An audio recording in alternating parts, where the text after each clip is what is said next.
Hagfræðingar Seðlabankans voru skammaðir fyrir svartsýni og þorðu ekki að setja fram spár sínar árið 2006, segir Seðlabankastjóri. Hagfræðingar Seðlabankans spáðu fyrir samdráttinn og niðursveifluna í efnahagslífinu strax árið 2006.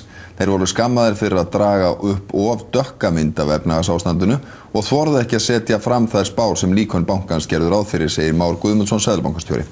Þorbjörn Þórðarson.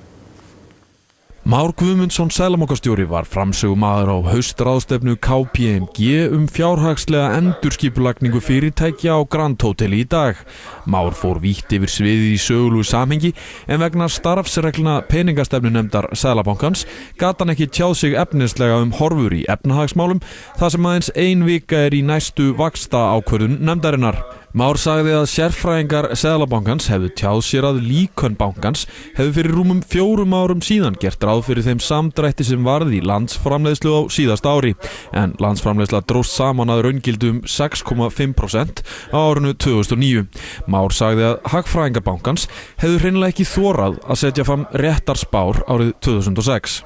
Allt frá árinu 2006 var spáð því að það yrði samdráttur á árinu 2009.